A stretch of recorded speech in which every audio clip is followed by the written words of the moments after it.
MLC बनने की चर्चा है। एमएलसी बनने की देखिए, आदमी को अगर कुर्सी मिलता है या जिम्मेवारी मिलता है, जिम्मेवारी, अगर हमने इनको जिम्मेवारी दिया या मदन जी को जिम्मेवारी दिया या राठौर जी को जिम्मेवारी दिया तो ये क्या करेंगे? लात मार देंगे, छोड़ देंगे। जिम्मेदारी मिलेगा तो क्यों नहीं निभाएगा कोई भी आदमी? नमस्कार, मैं देवांशु, आप देख रहे हैं न्यूज़ फॉर। तेज प्रताप यादव ने अपने घर पर दही चूड़ा भोज का आयोजन किया। सबको बुलाया तेज प्रताप यादव ने। भले ही चिराग पासवान उनकी पार्टी को नेताओं को नहीं बुलाया, लेकिन बीजेपी के नेता हो चाहे जेडीयू के नेता हो, सबों को जो है वो तेज प्रताप यादव ने निमंत्रण दिया और कई नेता जो है वो पहुंचे भी। अब सवाल यह है कि इस बार इतने भव्य तरीके से तेज प्रताप यादव ने दही चूड़ा का भोज का आयोजन किया क्यों?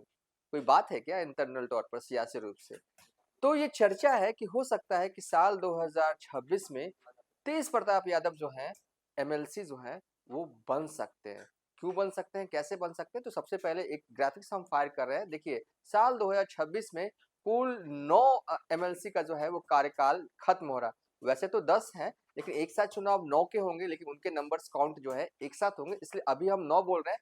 लेकिन साल 2026 में कुल 10 सीट जो है वो खाली हो रहा है। मंगल पांडे वाला सीट जो है वो वहां पर बाई इलेक्शन होगा, इसलिए वो 10 हो जा रहा है। तो पहला जो है वो जेडीयू के कुमुद वर्मा का कार्यकाल खत्म हो रहा है, जेडीयू के गुलाम गौस का कार्यकाल खत्म हो रहा है, जेडीयू के विषम सहनी का कार्यकाल खत्म हो रहा है और भगवान सिंह कुशवाहा अब विधायक बन गए हैं। यहाँ पर जो है वैसे भी इनका कार्यकाल खत्म हो रहा है जून में, अब तो वैसे भी विधायक बन गए। संजय मयूख का भी कार्यकाल जो है वो बीजेपी से वो खत्म हो रहा है और सम्राट चौधरी चूंकि अब विधायक बन चुके हैं, उनका भी कार्यकाल जून महीने में जो है वो खत्म हो रहा है। आरजेडी के सुनील सिंह का भी कार्यकाल जो है वो खत्म हो रहा है। कांग्रेस से समीर सिंह का कार्यकाल खत्म हो रहा है। फारूक शेख का भी कार्यकाल जो है वो खत्म हो रहा है।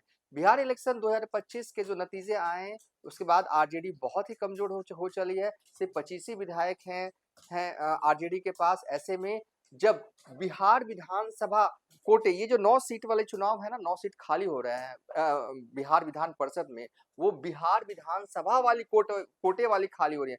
बिहार विधान परिषद में विधानसभा कोटे वाली कितनी सीटें हैं कुल? तो वो सीटें हैं 27, जिनमें कि हर साल कुछ कुछ खाली होते रहती है, हर साल कुछ कुछ सीटों पर चुनाव होते रहते हैं। तो साल 2026 में कुल 9 सीटों पर चुनाव होंगे। हालांकि एक बाई इलेक्शन को जोड़ दे तो 10 हो जाता है, लेकिन नंबर्स इसमें जुड़ेंगे नहीं। अब चूंकि तेजस्वी यादव की पार्टी का परफॉर्मेंस बहुत खराब रहा था, तो इस बार तेजस्वी यादव जो है सिर्फ एक ही एमएलसी जो है वो बना पाएंगे। तो चलिए, अब ऐसे में ये 9 सीट हैं, उनमें से 4 और 4 पर यानी कि जेडीयू के एमएलसी होंगे और 4 पर जो है वो बीजेपी के एमएलसी होंगे। और कहा जा रहा है, हो सकता है कि बीजेपी वाले जो है तेज प्रताप यादव को एमएलसी बना दे।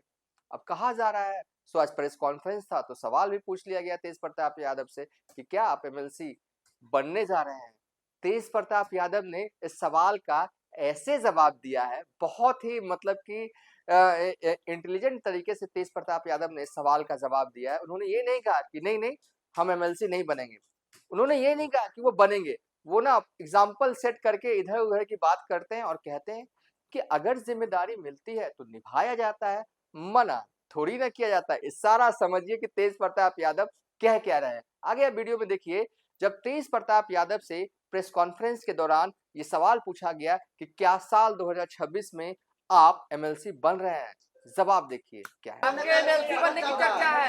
एमएलसी बनने की देखिए, आदमी को अगर कुर्सी मिलता है या जिम्मेवारी मिलता है, जिम्मेवारी, अगर हमने इनको जिम्मेवारी दिया या मदन जी को जिम्मेवारी दिया या राठौर जी को जिम्मेवारी दिया तो ये क्या करेंगे? लात मार देंगे, छोड़ देंगे। उतना दिन आदमी घूम रहा है, मेहनत कर रहा है, मजदूरी कर रहा है, तो उसका फलवा तो आदमी लेगा ना करेगा। आपने तो आदमी महाराज कहाँ से बोल रहे हैं तो फिर बोलने नहीं दे रहा, फिर बोले कि आपका बाइक ले ले, इंटरव्यू ले। जो जहां से अब कुछ लोग सोचते हैं कि जैसे मंत्री बन गया, विधायक बन गया, तो सोचता है कि ये हमारा सब कुछ हो गया। तो कुर्सी का मान सम्मान करना सीखना होगा। जिम्मेवारी अगर मिलता है तो मोबाइल बंद कर दो।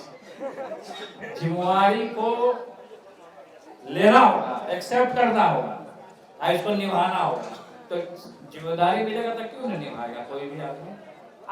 अब जैसे तेजस्वी जी को नेता प्रतिपक्ष हैं, उनकी जिम्मेवारी है तो अपने निभा रहे हैं, तो वैसा हमको जिम्मेवारी अगर मिलेगा तो निभाएंगे, क्यों नहीं निभाएंगे। आपने कहा